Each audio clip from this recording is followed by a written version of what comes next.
It was supposed to be a Thanksgiving message, a moment of gratitude, reflection, and unity.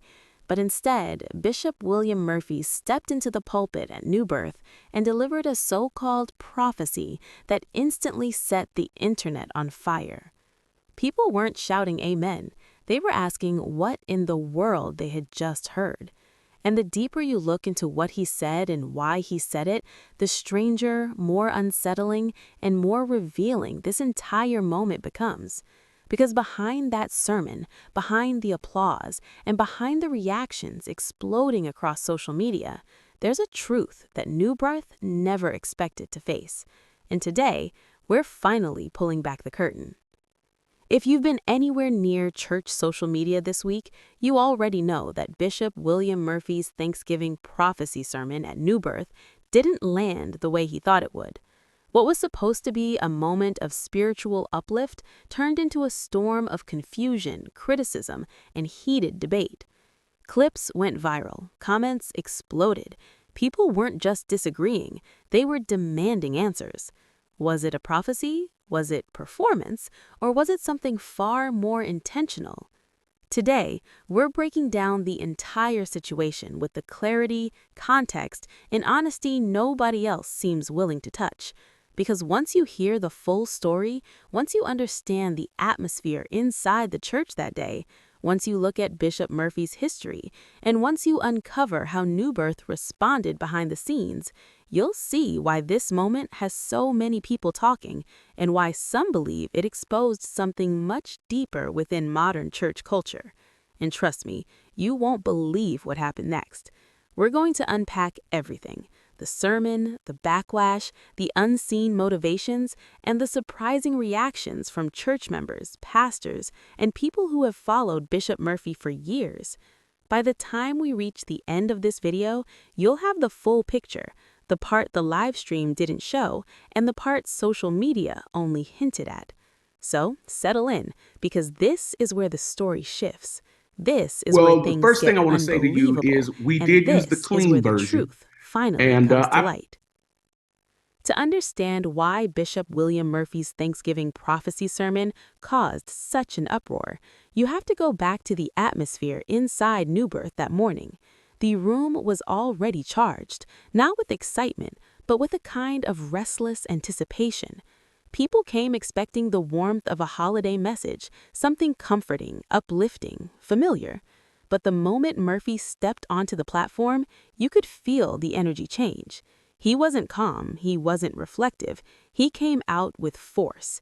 Not 5 minutes into the message, he began declaring what he called a prophetic word. And this is where things took their first sharp turn. Instead of speaking about gratitude, unity, or healing, he launched into statements that left many people looking around at each other, trying to figure out whether they were missing something or whether he was. Some in the crowd cheered, some stood up, but others sat there frozen, confused, uncomfortable, or simply stunned at the direction he was taking. Because this wasn't a simple sermon gone off topic. It wasn't a harmless spiritual tangent. Murphy began using language that felt less like prophecy and more like personal projection, the kind of declarations that sound powerful but leave people wondering, who is this really about? The live stream chat lit up instantly with questions and reactions, and those reactions didn't die down. They grew louder, harsher, and more divided as the message continued. Church members whispered afterward that it felt like a speech meant to impress the room instead of guide it. Visitors said they didn't know whether to clap or cringe, and longtime followers of Bishop William Murphy were left asking what had changed, what was happening behind the scenes that could cause him to deliver a Thanksgiving message that didn't sound thankful at all. But here's the part most people don't know. Several individuals close to the church claimed the sermon didn't match what was originally planned for that service, that something shifted at the last minute, that Murphy walked in with a fire he didn't explain. And when you look at the tone, the pacing, and the sudden intensity, it's hard not to wonder whether this wasn't just a well, the sermon, first thing I but a want to say to you response to is we something did use brewing the beneath the clean surface. version.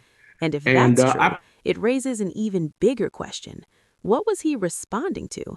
Because nothing about his delivery felt casual, Nothing felt accidental, and nothing felt like what New Birth expected to hear that morning. But the sermon was only the beginning. What happened after it, the reactions, the backlash, the fallout, is what truly exposed the deeper issues that had been simmering under the surface for months. And that's where this story starts to unravel in a way that nobody saw coming. The moment Bishop William Murphy's Thanksgiving sermon ended, the reaction was immediate, not just inside the church, but across social media, news outlets, and private conversations among church members. Videos of the sermon began circulating within hours, and what many thought would be a routine holiday message turned into a viral moment of controversy.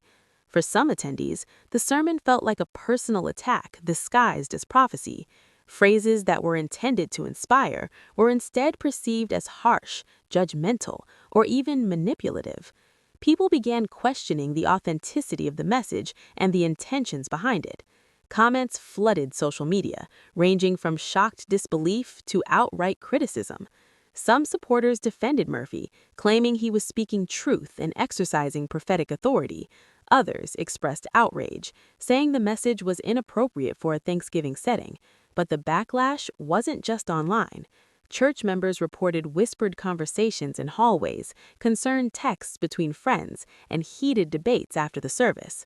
Longtime followers wondered whether Murphy's delivery was a reflection of personal pressures or a calculated move to assert influence in a time of internal challenges. And that speculation quickly spiraled into headlines, memes, and countless "did you hear what he said?" discussions. To understand the intensity of the reaction, it's important to note the context. Bishop Murphy is no stranger to delivering bold prophetic messages. His ministry has built a reputation on dynamic, high-energy sermons that often provoke discussion. But Thanksgiving is a sacred, reflective holiday for many congregants, a time meant for gratitude, unity, and Well, the community. first thing I The want to say to you contrast is between we did use the expectation and clean delivery version. created a And tension that many found difficult to reconcile. Several insiders hinted that the sermon may have been influenced by behind-the-scenes dynamics at New Birth. There were rumors of leadership discussions, internal disagreements, and heightened scrutiny leading up to the holiday season. Some observers suggested Murphy may have used the sermon to assert authority or address matters indirectly, but without clarifying his intent publicly, the message became a lightning rod for controversy. And while the criticism spread online, another layer of complication emerged. Media coverage amplified certain statements from the sermon out of context, fueling speculation and misinterpretation. Clips were shared without the full context of the service, leaving audiences with a fragmented understanding and creating an echo chamber of outrage. Supporters tried to counterbalance the narrative, but the storm had already gained momentum, making it nearly impossible to control the narrative once it hit social media. But the most shocking part wasn't just the public reaction. It was what some insiders reported happening behind closed doors after the sermon. Conversations, meetings, and debates among church leadership about how to handle the fallout. These discussions revealed tensions and challenges within New Birth that were never visible to the public.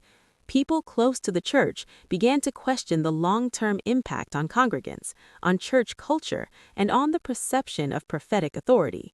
And just as it seemed like the controversy might settle into heated discussion, another unexpected happening happened next.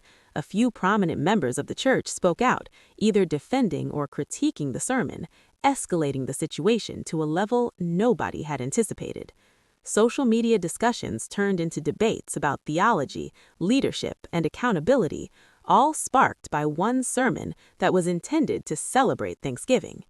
But the story doesn't end here, because the most revealing behind-the-scenes details of what really happened during that sermon, the motivations, the decisions, and the reactions that were kept private, are even more astonishing.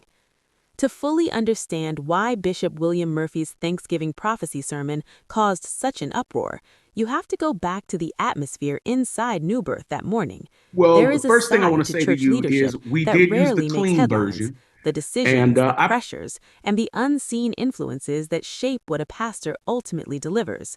And in this case, those behind-the-scenes forces may have played a larger role than most people realize. According to sources close to New Birth, the sermon on Thanksgiving morning wasn't fully scripted in the conventional sense. While the holiday message had a general theme of gratitude, certain segments of the sermon were improvised, relying on Murphy's so-called prophetic insight. This improvisation, coupled with heightened tension from recent controversies within the church, created an environment where the message could easily become polarizing. Insiders described Murphy as being unusually intense that morning, pacing the stage and speaking with a fervor that was both captivating and alarming. His words were deliberate, sharp, and charged with authority, and he seemed determined to drive home points that many congregants hadn't anticipated. For longtime followers, it was a departure from his usual balance of encouragement and inspiration, something that made people question whether this sermon was purely spiritual or partly a response to internal church matters. Several attendees mentioned that